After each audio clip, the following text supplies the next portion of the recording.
y tenemos como tema de esta conferencia en la serie Los misterios de Dios, el origen de la bestia. Vamos a desarrollar el origen del anticristo, este personaje apocalíptico que la Biblia designa con varios nombres, pero que cuando desde hace 2600 años el libro de Daniel, el Espíritu Santo escogió nombres de bestias depredadoras para poder relacionarlas con los imperios mundiales. Por ejemplo, Babilonia, los medos persas y los griegos, se usó el nombre del oso, del león y de un leopardo. Pero cuando llegó en el Daniel 7 a la cuarta bestia, para poder designar el cuarto imperio que a través de la historia ha comprobado que ha sido cronológicamente exacta la Biblia, el Espíritu Santo no encontró ningún animal para poder designar a este último imperio mundial y simplemente usó la palabra bestia, o sea, un animal cruel, sanguinario, depredador. Es increíble que no haya habido ningún animal con el que se pueda comparar al anticristo, el próximo y futuro dictador mundial.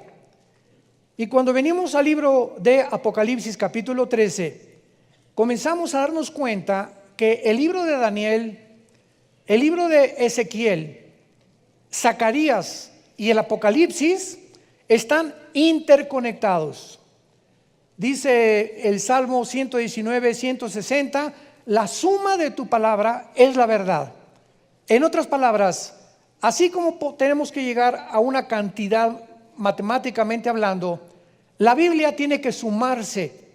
Yo tengo que tomar el pasaje de Daniel, compararlo con Apocalipsis 13, con el libro de Ezequiel, con el libro de Zacarías, y cuando sumo las 4 piezas del rompecabezas, me doy cuenta que ya tengo completamente el panorama para poder erigir una doctrina.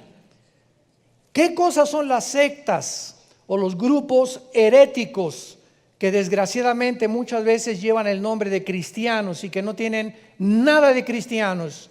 Son organizaciones que sacan un versículo fuera del contexto sin tomar en cuenta las otras partes de la Biblia y construyen una doctrina herética. Por ejemplo, los mormones sacan el versículo donde Jesús dice, yo no sé cuándo va a hacer las cosas, solo mi Padre. Inmediatamente dicen, no, ya ves, Jesucristo no era omnisciente, porque no sabía cosas que su Padre sabe. Sin entender que en Filipenses capítulo 2 explica el Espíritu Santo que Cristo era igual que el Padre, pero que bajó al mundo y se sometió al Padre y hizo a un lado no su deidad, no su divinidad, sino sus poderes. Entonces, cuando comenzamos a profundizar en esto, comenzamos a sacar muchas verdades que se encuentran en la Biblia. Y antes de entrar en materia a este pasaje de Apocalipsis 13, y vamos a ir a Daniel también, vamos a usar esta ilustración bíblica también. En el primer siglo, en las calles de Jerusalén, había una gran confusión y debates por todos lados en la ciudad. Porque por todos lados la vida de Jesús había sorprendido a sus habitantes y se hacían muchas preguntas. Por ejemplo, en Juan capítulo 7, versículo 40 al 43, decían, verdaderamente este es el profeta. Otros decían, fíjense la diferencia de opiniones, no, este es el Cristo. Otros decían, ¿de Galilea ha de venir el Cristo? ¿Qué no dice la Escritura que del linaje de David y de la aldea de Belén, de donde era David, ha de venir el Cristo? Vemos nosotros que si realmente Jesús era el que era, estaban confundidos porque en el Antiguo Testamento se proyectaba al Mesías de muchas formas. Entonces, ¿cómo podría el Mesías venir de Galilea si Miqueas 5 decía que iban a nacer en Belén? ¿O qué no decían las Escrituras también que iban a nacer en Belén? Entonces, ¿cómo podían nacer tanto en Galilea como en Belén? Desde el principio, el asunto del origen del Mesías comenzó a ser investigado y debatido donde quiera que Jesús aparecía. El mismo rey Herodes, ¿se acuerdan? Cuando supo que los reyes magos venían del oriente de Babilonia buscando a dónde iban a ser el Mesías, hizo una comisión de investigadores para que fueran y checaran en las escrituras de la Torá donde estaba escrito que nacería Jesucristo. Y le ofrecieron en Miqueas 5 versículo 2 que la Biblia dijo que iban a nacer en Belén. No cabe duda que los investigadores de Herodes le dieron el texto correcto, pero Jesús aconsejó a sus discípulos que tomaran en cuenta todas las profecías mesiánicas para que tuvieran el cuadro completo. Y esto fue precisamente lo que ignoraron aquellas personas en el siglo I de nuestra era, que no pudieron entender lo que Jesucristo les había explicado. Dice Lucas 24, 25 al 27, que cuando Jesucristo resucitó, esto fue precisamente lo que le molestó a Jesús, que no hubieran puesto todo el panorama completo, porque si lo hubieran puesto, hubieran sabido claramente que el Mesías no iba a venir a gobernar primero, sino que el Mesías tenía que sufrir y después gobernar. Y cuando los judíos vieron que Cristo en Jerusalén entra en un burrito y se pone a llorar en la ciudad, se decepcionaron. Judas comenzó, ya tenía asegurada la Secretaría de Hacienda, Judas, segurísimo, y cuando oye, ¿verdad?, que Jesucristo no era el que realmente estaban esperando, porque no pusieron todas las profecías completas, comenzaron a decepcionarse, porque esperaban que el Mesías vendría a liberarlos del yugo romano. Y entonces Cristo resucita, y aún después de la resurrección vemos a los dos discípulos en el camino de Emaús discutiendo y debatiendo si realmente Él era el Cristo o no era el Cristo. Y dice Lucas 24, 25, Jesús les dice: insensatos. O sea, están completamente sacados del camino, están confundidos, tardos de corazón para creer todo lo que los profetas han dicho. No es necesario que el Cristo padeciera estas cosas y que entrara en su gloria. O sea, ¿qué no se fijaron que yo tenía primero que sufrir? Y en el versículo 44 les dice: estas son las palabras que les hablé, estando aún con vosotros, que era necesario que se cumpliese todo lo que está escrito en la ley de Moisés, en los profetas y en los salmos. Y cuando entramos a abordar el tema del anticristo, nos encontramos con el mismo problema. Durante algún tiempo me enseñaron, cuando estuve estudiando la teología de la escatología bíblica, que el anticristo tenía que ser judío. Porque en Génesis 49 dice la profecía que Jacob mencionó a sus hijos, que vendría de una de las tribus de Israel, y que de esa tribu de Israel, de donde el anticristo iba a venir, ahí decía que iba a ser gobernante de Israel y que iba a oprimir a Israel. Después, otra profecía del anticristo, Daniel 11, 35 y 36. No, pues que el anticristo del amor de sus padres no va a hacer caso, y decían, pues es que entonces el anticristo era hijo o descendiente de Abraham, Isaac y de Jacob. Y después que el anticristo no va a hacer caso de las mujeres, por lo cual que el anticristo va a ser un homosexual. Entonces, cuando tenemos este grupo de profecías, sin tomar en cuenta la otra forma y el otro grupo de profecías que vamos a ver en la Biblia, comenzamos a entender, mientras más cerca estamos de la segunda venida de Jesucristo, más claridad vamos a tener en las profecías bíblicas. Porque en Daniel 12 dice la Biblia que los entendidos entenderán todas las cosas.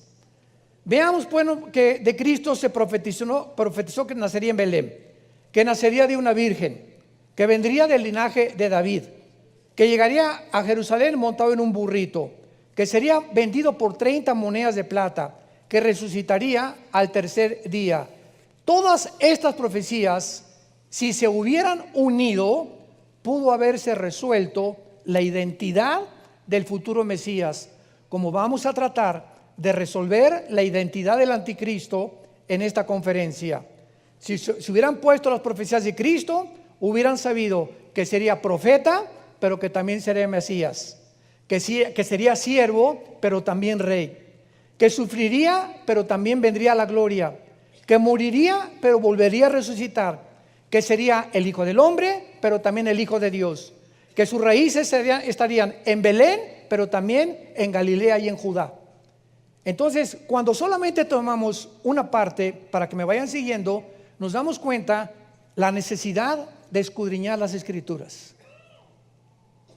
Juan 5:39, escudriñen las Escrituras, hagan pozo en las Escrituras, investiguen, indaguen, busquen. La Biblia no es un libro superficial, es un libro que contiene piedras preciosas, tesoros escondidos que Dios quiere ahorita en la época que vivimos desenterrarlos para que podamos ver la grandeza de sus pensamientos y podamos vivir con una seguridad y una esperanza absoluta de que este libro es maravillosamente inspirado por Dios. Veamos ahora en el capítulo 13 del Apocalipsis, donde se describe de una forma muy sorpresiva el ministerio del anticristo, sin darnos cuenta que el capítulo 17 del Apocalipsis es primero que el capítulo 13. Porque en el capítulo 13 se describe el ministerio del anticristo y en el capítulo 17 se describe a la gran ramera, al sistema religioso. Entonces, ¿qué es primero? ¿La gran ramera o el control que se va a tener el falso profeta de las religiones o el gobierno del anticristo? La Biblia nos muestra claramente que los primeros 3 años y medio de los 7 años de tribulación, la gran ramera controlará a través de la religión y la persecución al mundo y a los mártires que va a asesinar. Y después la ramera en Apocalipsis 17 se retrata montada sobre una bestia que es el anticristo, dándonos a entender que el poder religioso controlará al poder político la primera mitad de la tribulación. Y ahí mismo en el capítulo 17 de Apocalipsis dice que después del anticristo, cuando la ramera haya terminado su ministerio, se deshará de la ramera, la quemarán porque es una ciudad que juntará todas las religiones, y entonces el anticristo a los 3 años y medio entra al templo de Jerusalén y se erige él como Dios. Entonces vemos primero la persecución de la iglesia falsa y después el gobierno político del anticristo. Pero el Espíritu Santo no nos puso cronológicamente el Apocalipsis. Nos pone primero el ministerio para que a nosotros nos es dado acomodar las piezas del rompecabezas. Eso es lo que Dios anhela de todos nosotros, que no solamente de una forma superficial leamos, sino que escudriñemos y comencemos a descubrir los secretos escondidos que Dios escondió y los misterios para que nosotros con la diligencia del estudio podamos descubrirlos. Dice el capítulo 13 de Apocalipsis: me paré sobre la arena del mar. Número 1, ¿dónde estaba Juan cuando escribió esto? Se encontraba en una isla exiliado por el gobierno romano que se llama Patmos, la isla, junto al mar Egeo, que es a un lado, ¿verdad? O el lado occidental de Grecia. Entonces, cuando dice Juan, me paré sobre la arena del mar, ¿en qué mar se encontraba Juan? En el mar Mediterráneo. Bueno, hasta ahí ya ubicamos geográficamente a Juan. Después de que sabemos que Juan estaba en el mar Mediterráneo, cuando recibe la visión del anticristo, dice así: vi subir del mar una bestia que tenía 7 cabezas, 10 cuernos, en sus cuernos 10 diademas y sobre sus cabezas un nombre blasfemo. Vean ustedes que cuando la Biblia dice vi subir del mar una bestia, nos damos cuenta que la ubicación geográfica, primero, de donde el anticristo será, no será del río Bravo. ni tampoco del Océano Pacífico, ni tampoco de Londres, ni del río Danubio, ni del río Nilo. No, lo primero que el Espíritu Santo nos presenta aquí es que el anticristo surgirá de una de las áreas del Mediterráneo. Durante mucho tiempo se enseñó que el anticristo saldría de Roma. ¿Por qué? Porque en Daniel 9, 25 al 27 se explica de un príncipe que ha de venir y de un pueblo que arrasó con Jerusalén en el año 70 después de Cristo. Pero cuando nos damos cuenta que los 10 dedos de la estatua de Nabucodonosor, estoy hablando ya de escatología y profecía porque creo que todos ustedes tienen principios elementales. No oigo muchos amenes. Bueno, ya para qué. El estatua de Nabucodonosor, que el sueño que él tiene es la estatua con la cabeza de oro, los brazos de plata, el vientre de bronce. Las dos piernas de la estatua del capítulo 2 de Daniel eran de hierro y los dedos de los pies eran de barro mezclados con hierro. Entonces Nabucodonosor le habla a los brujos, a los astrólogos, a los magos, porque desde la antigüedad todos los gobernantes, un 90%, han tenido asesoramiento de chamanes y de brujos. Han buscado siempre a través del ocultismo que les digan cómo está el gobierno o hasta dónde van a ir. Entonces todos los brujos fracasaron y Daniel recibe de Dios la interpretación del sueño de Nabucodonosor. Sabemos que este sueño lo puso Dios. Y en este sueño le dice Dios a Daniel a Nabucodonosor: tú eres la cabeza de oro, Babilonia, porque Daniel se encontraba en el imperio babilónico. Los brazos y el pecho de plata es otro reino que seguirá al tuyo. Y de acuerdo a la Biblia, damas y caballeros, señores sociólogos y historiadores que nos escuchan, de acuerdo a la Biblia, cronológicamente la historia corrobora que así fue como se sucedieron los imperios mundiales. Entonces le dice Dios a Daniel: después de ti vendrá otro reino, otro imperio, que fueron, ¿quiénes? Los medos y los persas. Hicieron una alianza media contra Persia, que es ahorita Irán. El nombre de Irán en la Biblia es Persia. En 1935 le cambiaron el nombre a Irán, o República Islámica de Irán. Y después vendrá otro imperio, que es el bronce del vientre. ¿Quién siguió de los medos y los persas, señores historiadores? El imperio de los griegos, Alejandro el Magno, que a los 21 años de edad muere su padre Filipo y conquista casi el sur de Europa, el norte de África y casi todo el Medio Oriente. Y le dice Daniel al rey Nabucodonosor: y las piernas será un cuarto reino fuerte, tremendo, que pisoteará completamente todo. Y los 10 dedos de barro será el último imperio mundial, porque el barro no se mezcla con el hierro, así como el hierro con el barro.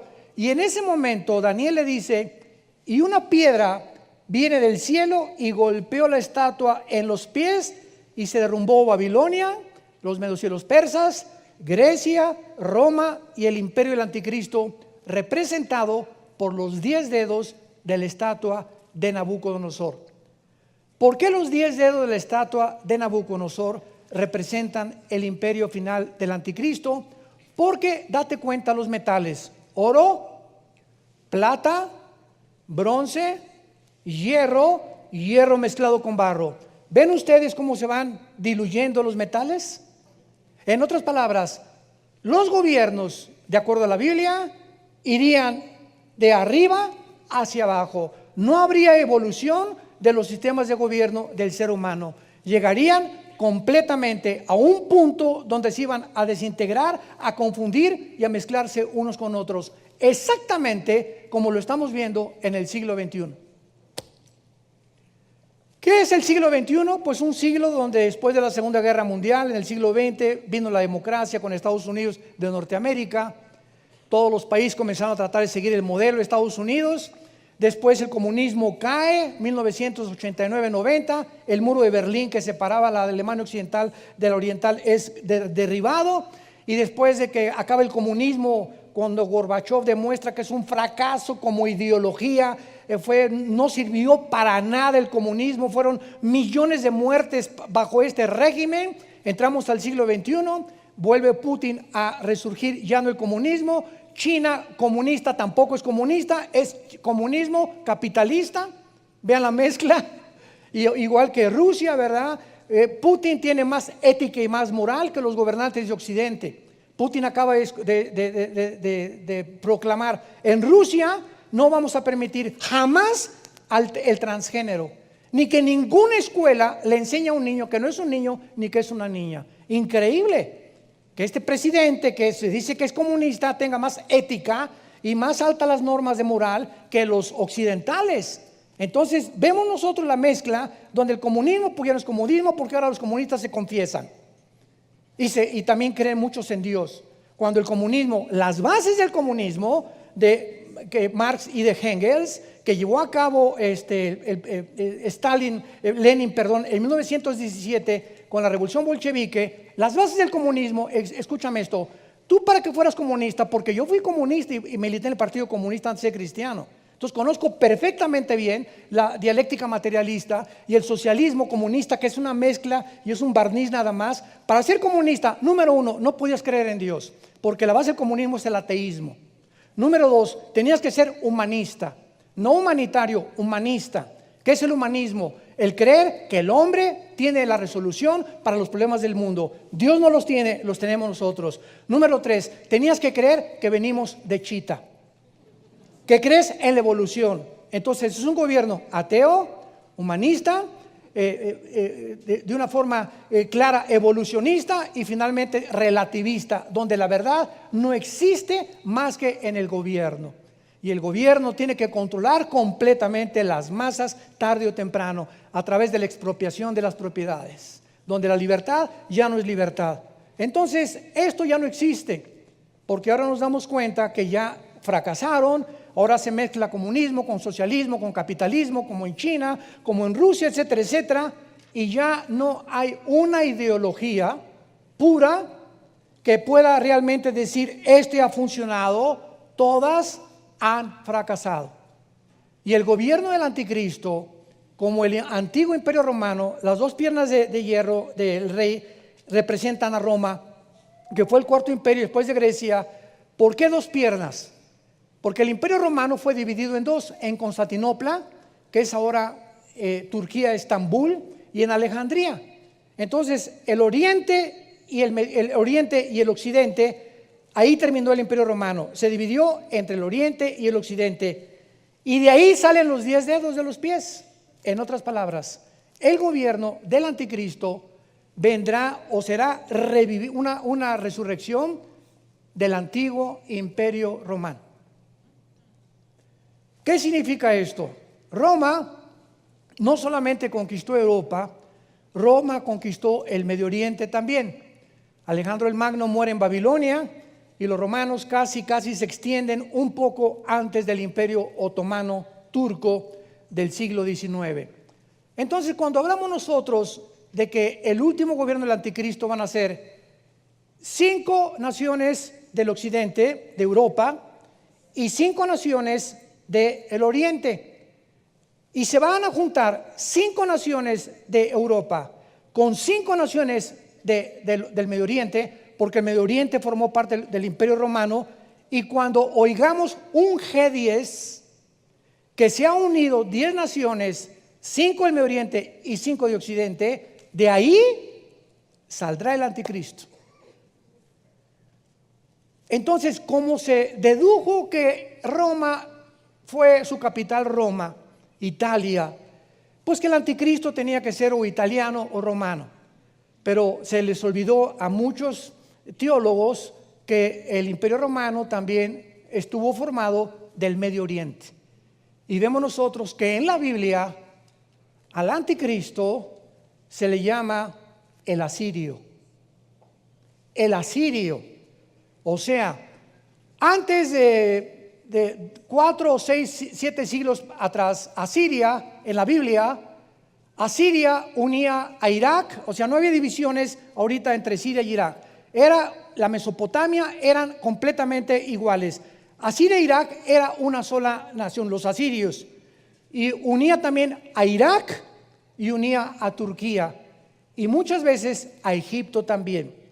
Ahora en 1930, entre los 30 y los 50, el Medio Oriente fue dividido por los ingleses, por la Liga de Naciones. A Israel le dieron la participación que tiene ahorita, a Jordania la pusieron aquí, a Líbano lo pusieron aquí, a Irak lo pusieron aquí. Y esta división que tú ves ahorita en el mapa del Medio Oriente no existía antes. Entonces venimos a la Biblia y nos damos cuenta que el anticristo va a surgir del área de lo que es ahorita Siria e Irak. De esa zona del Medio Oriente el anticristo va a surgir. Vamos a comenzar a estudiar algunos pasajes y vayamos al primero, Isaías capítulo 10.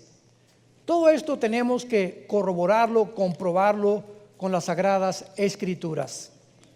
Isaías, vamos a ver más de 5 pasajes que nos hablan de lo mismo y que nos darán mucha luz acerca de por qué el anticristo surgirá de la zona del Medio Oriente, que es ahorita el foco caliente del mundo entero, Irak y Siria.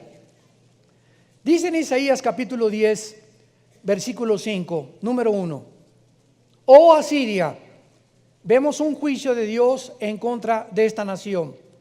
Vara y báculo de mi furor, en su mano he puesto mi ira. Le mandaré contra una nación pérfida, y sobre el pueblo de mi ira le enviaré, para que quite despojos, arrebate presa y lo ponga por hollado como lodo en las calles.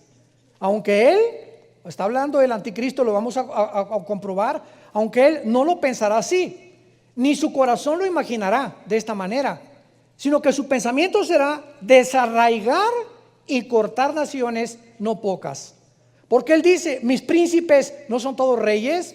¿Quiénes serán los príncipes del anticristo? Los 10 dedos de la estatua o los 10 cuernos que tiene el anticristo en Apocalipsis 13 y en Apocalipsis 17. Escúchame bien, ahorita que veamos que el anticristo será un ser humano con una personalidad que ya existió antes, el anticristo va a ser poseído por un principado satánico que existió antes, que va a salir del abismo, Apocalipsis 11, y va a entrar en el anticristo. Y cuando entre el anticristo será un instrumento completo de Satanás, y los 10 reyes, los 5 de Europa y los 5 del Medio Oriente serán 10 príncipes satánicos, porque lo semejante atrae a lo semejante. Él no puede controlar a reyes que estén en contra de él. Esto es a lo que se refiere sus príncipes, y les menciona, no son reyes. Versículo 12, saquen un microscopio o una lupa. Pero vamos a ver que el contexto nos está hablando del final de los tiempos. Esto es importante al interpretar la Biblia. ¿En qué contexto de tiempo se está hablando de esta profecía? Dice así: acontecerá que cuando, después que el Señor haya acabado toda su obra en el monte de Sión y en Jerusalén, sabemos que no ha acabado, ¿verdad? Imposible. ¿Cuándo acabará esto? En la segunda venida de Cristo. Cuando Dios haya acabado, entonces castigará el fruto de la soberbia del corazón del italiano, del inglés, del que salió de Tlalnepantla, del rey de Asiria y la gloria de la altivez de sus ojos. Aquí se está emitiendo un juicio contra Siria, pero al mismo tiempo se entiende que Dios lo va a usar como un instrumento de su juicio. Pero en el versículo 12 que acabamos de leer se nos revela claramente que hasta después, cuando venga la culminación de la historia, Dios va a castigar al rey de Asiria. Es claro que si Dios no ha terminado todavía, culminará con la segunda venida de Cristo, el rey de Asiria será castigado. ¿Quién es ese rey de Asiria? Que cuando venga Jesucristo lo va a destruir. Y según de Tesalonicenses 2 dice la Biblia, el apóstol Pablo, que se manifestará aquel inicuo con señales y milagros prodigios mentirosos, refiriéndose al anticristo, a quien el Señor destruirá con el resplandor de su venida. Y Apocalipsis 19 del 11 en adelante, y vi a un caballo blanco que venía del cielo, montado el verbo de Dios, a hacer justicia contra las naciones. ¿A quién viene a castigar? Al rey de Asiria. Y sabemos claramente, por lo que vamos a seguir leyendo, que entonces se está refiriendo al anticristo. Vayamos ahora a Isaías 14, versículo 25, donde se vuelve a emitir el mismo juicio otra vez. Y dice Isaías 14, 25, quebrantaré al asirio en mi tierra. O sea, será un líder que se levantará, tratará de desarraigar a las naciones y que será destruido hasta la segunda venida de Jesucristo. Pero no solamente eso, sino se nos dice la ubicación geográfica donde el anticristo va a ser destruido: en Jerusalén, en Israel, en la tierra de Dios. Y en mis montes lo hallaré. Su yugo será apartado de Dios y su carga será quitada de su hombro. Aquí se vuelve a emitir el mismo juicio. Dios castigará al asirio en Israel, por lo que en ese tiempo Israel descansará de su azote. Vayamos a Isaías 30, otro pasaje, Isaías 30, versículo 31 al 33. ¿Ya ven por qué tienen que traer su Biblia? ¿Ya ven? Isaías 30, del 31 al 33. Pongan mucho cuidado. Porque Asiria, que hirió con vara, con la voz de Jehová será quebrantada. Y cada golpe de la vara justiciera que asiente Jehová sobre él, será con panderos, con arpas, y en batalla tumultuosa y peleará contra ellos. Porque Tofet, ¿saben ustedes qué es Tofet? Apúntalo en tu Biblia: el lago de fuego. Tofet es la palabra hebrea que se da en el Antiguo Testamento para el lago de fuego. Porque el lago de fuego, o el Tofet, ya de tiempo está dispuesto y preparado. ¿Para quién? ¿De qué rey está hablando el contexto? Del rey de Asiria. Profundo y ancho, cuya pira es de fuego y mucha leña, el soplo de Jehová como torrente de azufre lo enciende. Vayamos ahora a Miqueas, capítulo 5. Miqueas capítulo 5, versículos del 5 al 6. Otra vez veamos el contexto del pasaje. Miqueas 5, del 5 al 6. Y este será nuestra paz, nuestro shalom. Está hablando de Jesús. ¿Cuándo vendrá Jesús a hacer la paz de Israel? Cuando el asirio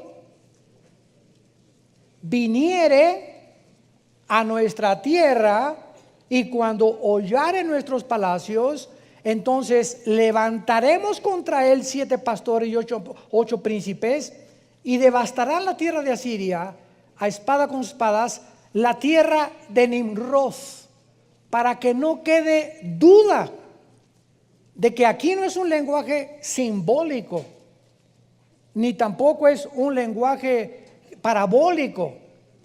Se menciona claramente que este rey de Asiria es el original de Nimrod.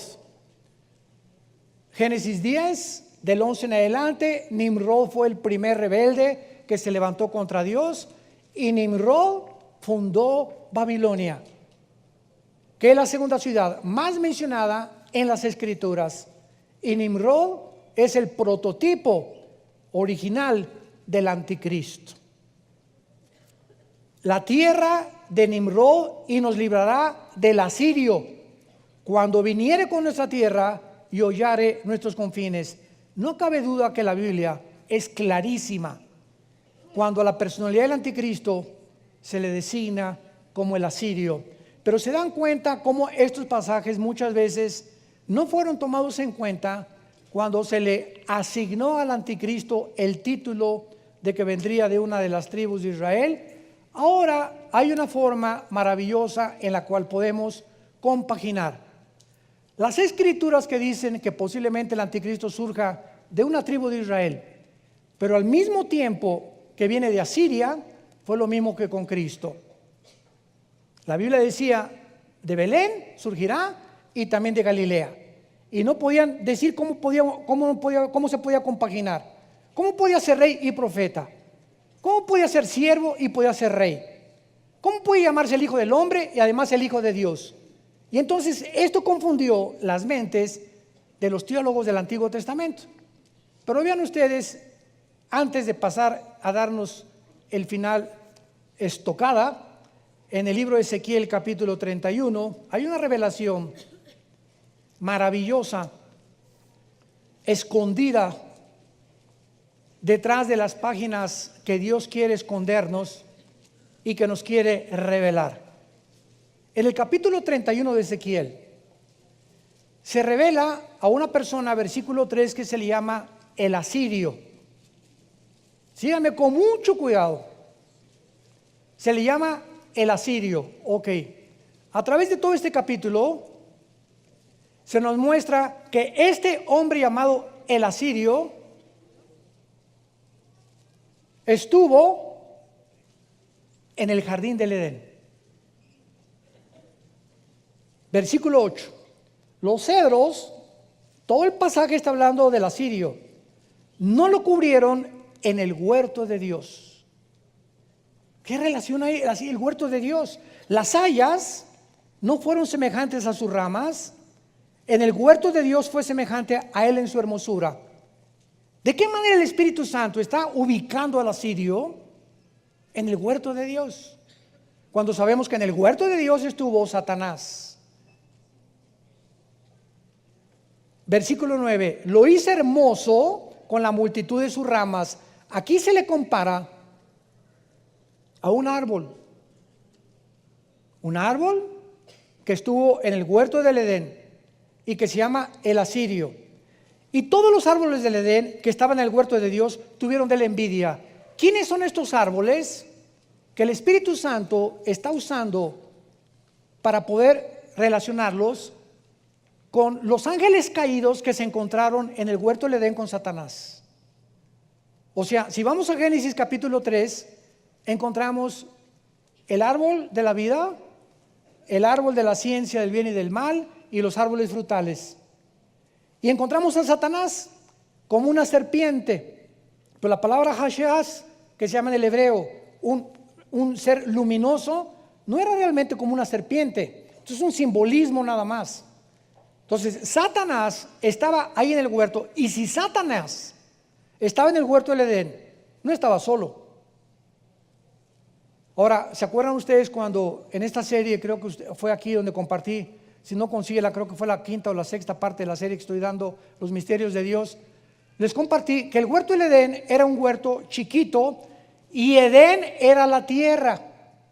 Entonces el Edén se le llamaba toda la locación geográfica que Dios escogió para que el hombre viviera, y dentro del Edén puso un huerto, un jardín para Adán y para Eva. Por lo que en el Edén estaban los ángeles caídos. No estaba solo Satanás en la tierra. Y ya estaban caídos, ya existían antes que nosotros. ¿Por qué? Porque a Satanás, Juan 12:31, Juan capítulo 14, se le llama el príncipe de este mundo. ¿Cuándo fue relegado de rey a príncipe? En su caída. O sea, Satanás, antes de que Dios pusiera al ser humano en este mundo, ya él estaba en el planeta Tierra, donde desde aquí planeó el pinochetazo al cielo, el golpe de estado, el coup al cielo. Dice Isaías 14, 12 y 14, subiré sobre las nubes. Si subes, es que Satanás estaba abajo. Y pondré mi trono junto al rey y seré igual a Dios. Él estaba abajo del tercer cielo, fue criado en el tercer cielo, pero fue arrojado al planeta Tierra para que aquí en todo el sistema, la Vía Láctea, que es de todos los planetas, te das cuenta que todos los planetas están como abollados por meteoros, y parece que hubo una catástrofe en nuestro sistema solar que los astrónomos no pueden explicar. Por eso hice este libro, La invasión de los ángeles caídos, Porque lo que los astrónomos, lo que los investigadores, sociólogos, antropólogos, etcétera, etcétera, quieren investigar a través de la ciencia, nunca van a llegar a penetrar el mundo espiritual escondido en las páginas de la Biblia. Y estas cosas, acuérdense ustedes que cuando Cristo contaba parábolas, agarró a los discípulos y se los trajo para acá y les dijo: la gente no entiende lo que estoy diciendo, pero a ustedes les es dado, Mateo 13, conocer los misterios del reino de Dios. Y a ti, y a ti, y a ti, y a ti, y a ti, y a ti, y a mí, Dios nos da el privilegio de revelarnos sus misterios en la palabra. Para que podamos enriquecer nuestra vida espiritual, no solamente para enriquecer el intelecto, sino para que con este conocimiento tengamos una comprensión más, una cosmovisión más grande de por qué el mundo está como está y qué es lo que va a pasar y hacia dónde va el mundo y hacia dónde nos dirigimos a una velocidad vertiginosa. Lo hiciste hermoso, versículo 9, en el huerto de Edén tuvieron envidia. Y finalmente dice en el versículo 18, al acabar este capítulo 31 de Ezequiel, versículo 18: ¿a quién te has comparado así en gloria y en grandeza entre los árboles del Edén? Porque serás derribado con los árboles del Edén en lo profundo de la tierra, entre los incircuncisos yacerás con los muertos de espada. Este es Faraón y todo su pueblo, dice Jehová el Señor, mostrándonos el Espíritu Santo que también el Faraón de Egipto era un principado satánico. Fue el que mandó matar a los judíos, fue el que los persiguió, el que los esclavizó. Todos esos imperios, Egipto, Asiria, Babilonia, medos persas, griegos y romanos, son los 6 imperios de Apocalipsis 17. El séptimo será el gobierno del anticristo y el octavo era, es y no será, vendrá del abismo, será el anticristo. Apocalipsis 17. Lo vamos a ver en la próxima clase. Muy bien, ahora veamos claramente en Apocalipsis 11, versículo 7. Regresemos a Apocalipsis. Ojalá que no se empachen. El año que entra muchos lo van a entender, o dentro de 2 años. Pero tenemos que seguir compartiendo la palabra y la profundidad de la palabra de Dios. Es tiempo ya de poder escudriñar las Escrituras. En Apocalipsis 11 se describen a los 2 testigos finales, que posiblemente sean Moisés y Elías.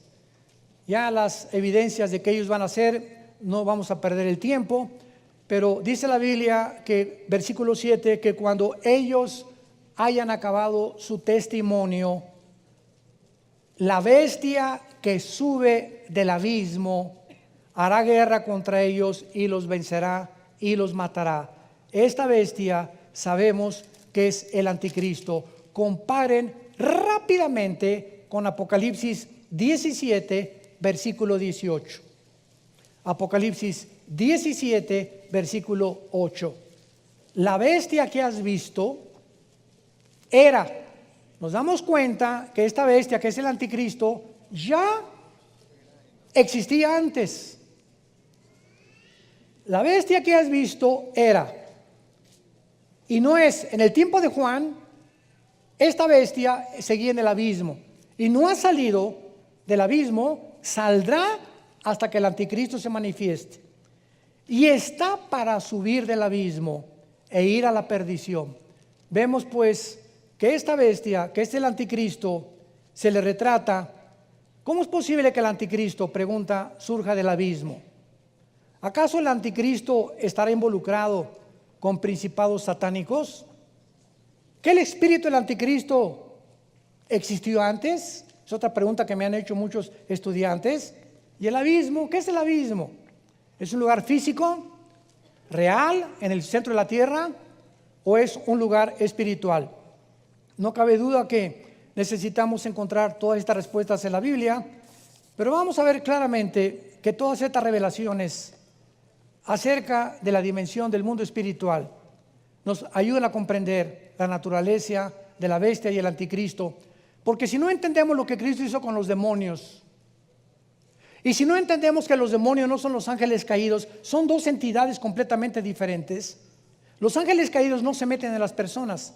Los demonios sí se meten en las personas. Pero el principado satánico que existió antes, que posiblemente haya sido el de Alejandro el Magno o el de Asiria, va a entrar y salir al abismo y entrar al anticristo. O sea, el espíritu de la bestia surgirá del abismo para poseer a un hombre. Y este hombre, poseído por una entidad espiritual, surgirá como la bestia en su forma final. ¿Ya me siguieron? Para que entendamos claramente. Porque si el anticristo va a ser un hombre como tú y como yo, va a tener espíritu. Somos espíritu, alma y cuerpo. Pero nosotros los cristianos hemos descubierto que podemos tener dos espíritus. ¿O no? ¿Cuántos espíritus tienes? Si eres cristiano tienes dos, tu espíritu y el Espíritu Santo. ¿Verdad? Tenemos dos espíritus, lo dice Romanos capítulo 8. El Espíritu de Cristo está entre nosotros y aparte nuestro espíritu. Él entró a nuestro espíritu. Entonces nos damos cuenta que la dimensión espiritual, los espíritus pueden entrar a personas espirituales como tú y como yo y hacer una doble existencia o alterar la personalidad, que comienza la psicología por no entender que hay entidades espirituales que pueden poseer a los seres humanos. Le llaman esquizofrenia, sociopatía, paranoia, psicosis, etcétera, etcétera. Nombres clínicos para poder determinar que una persona tiene desórdenes múltiples de la personalidad. Y pues como los psicólogos y los psiquiatras, no quiero ofenderlos, pero simplemente no hay una medicina para un esquizofrénico, ni para un paranoico, ni para un psicótico, ni para un sociópata, más que chochos, pastillas tranquilizantes, es todo. No se puede manejar a una persona clínicamente clasificada con problemas mentales más que con tranquilizantes o con químicos que puedan establecer un balance en su sistema nervioso central para que esa persona pueda actuar normalmente, sin darnos cuenta que mientras más químicos tomas, más te descompone tu personalidad y sales a un lugar mucho peor que el que te encontrabas. Porque la ciencia no puede dar la solución a la sangre de Jesucristo, que es la que nos limpia de toda situación del pasado y del presente, si nos mantenemos una vida en santidad. Ahora es claro entonces que será un ser humano nacido de mujer, el anticristo, y también una espiritual entidad satánica. Y quiero ahora concluir para unir la forma como se manejó de que el anticristo era romano y que se refiere a Israel con el asirio. En el año 700 antes de Cristo, o sea, hace 2700 años, la tribu, acuérdense que Israel estaba dividido en la tribu del norte y la tribu del sur. La tribu del norte, Israel, fue llevada cautiva por los asirios. Otra vez surge el nombre de Asiria. Los asirios fueron los primeros que se llevaron a 10 tribus exiliadas al norte, a Siria, y hasta este momento, el siglo XXI, esas tribus desaparecieron en la historia. Y esas tribus de Israel se mezclaron con asirios y después con africanos. Hay etíopes judíos, hay mexicanos judíos, hay españoles judíos, en fin, los judíos están repartidos en el mundo entero. Y cuando hablamos de que el anticristo será también asirio, pero también puede ser judío, no hay ninguna discrepancia, porque las mismas raíces, escúcheme con mucho cuidado, las mismas raíces de Hitler están descubriendo que era judío. Virgen del Socorro. Carlos Marx, judío, ateo. Sigmund Freud, judío, ateo. El hecho que sean judíos no significa que sean mesiánicos o que crean en Dios. Hay ateísmo en el judaísmo también. Entonces vemos que el anticristo puede ser, si va a salir de Asiria y de esa región del Medio Oriente entre Irak, Siria, el Líbano, Egipto, etcétera, etcétera, esa persona puede ser alguien que se mezcló hace 2700 años y que traiga sangre judía y al mismo tiempo que surja de Asiria. Entonces puede ser un judío asirio. Qué fácil estuvo, ¿verdad? Un mexicano judío, un guatemalteco judío. ¿Cómo puede ser de Guatemala y ser judío? ¿Por qué guatemaltecos que son judíos? Ahorita sí, por ejemplo, un americano, yo conozco americanos que nacieron en Costa Rica, de misioneros americanos. ¿Qué son? ¿Ticos, o sea, costarricenses, o son gringos? Pues son de los dos, ¿verdad? Porque nacieron en Costa Rica, pero su origen es Estados Unidos de Norteamérica. Ni tampoco Estados Unidos de Norteamérica, porque no hay ningún original en Estados Unidos de Norteamérica. Todo Estados Unidos está poblado por inmigrantes. Los únicos gringos son los apaches, los Sioux, los Cherokees, las tribus indígenas que entraron por el estrecho de Bering de Asia, porque descienden de Sem, todos los indígenas desde aquí hasta el Amazonas, todos descienden de Sem, del segundo hijo de Noé, y entraron y poblaron, y son los aztecas, tlaxcaltecas, los Sioux, los en Guatemala, los mayas, todos ellos, chichimecas, etcétera, etcétera. Todo Sudamérica fue poblado por la tribu de los semitas, y todos los demás son inmigrantes en Estados Unidos.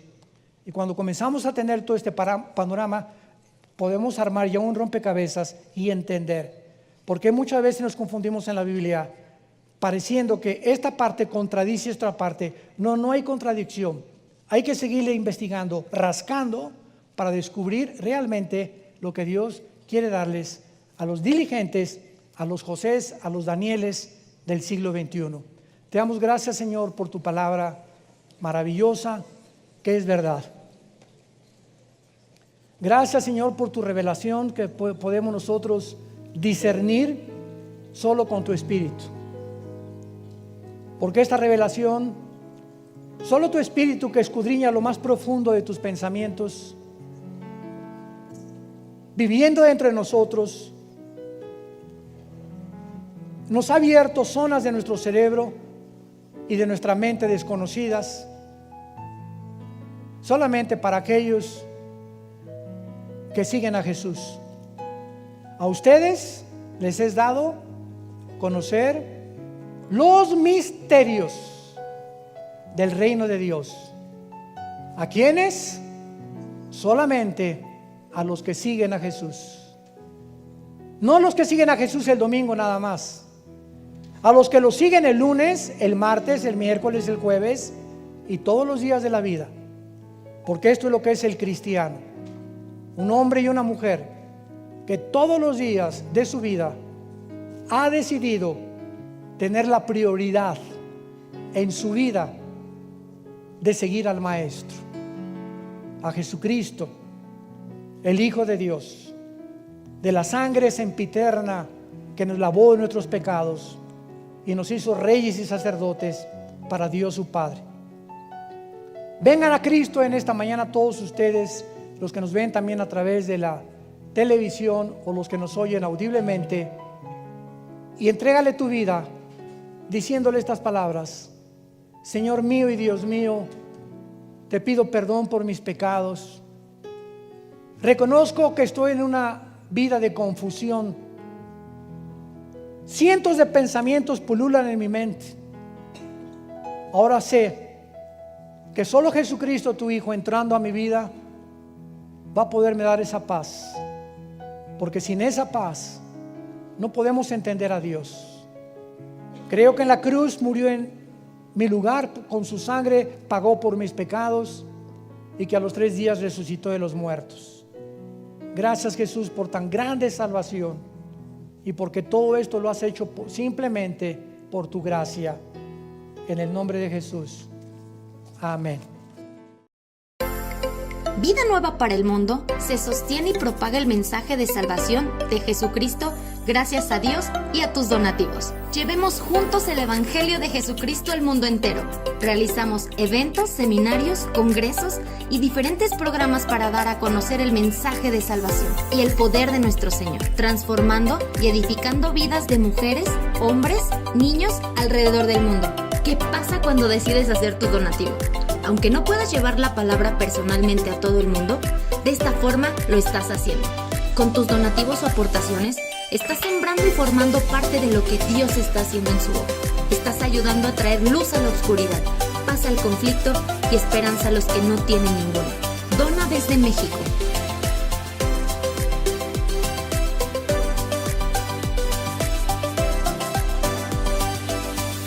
Dona desde Estados Unidos.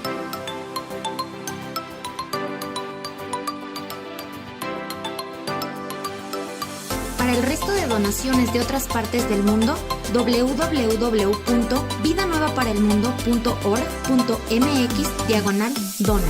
Estamos cumpliendo la gran comisión. Por tanto, vayan y hagan discípulos a todas las naciones, bautizándolos en el nombre del Padre, del Hijo y del Espíritu Santo, enseñándoles que guarden todas las cosas que les he mandado. Y he aquí que yo estoy con ustedes todos los días hasta el fin del mundo.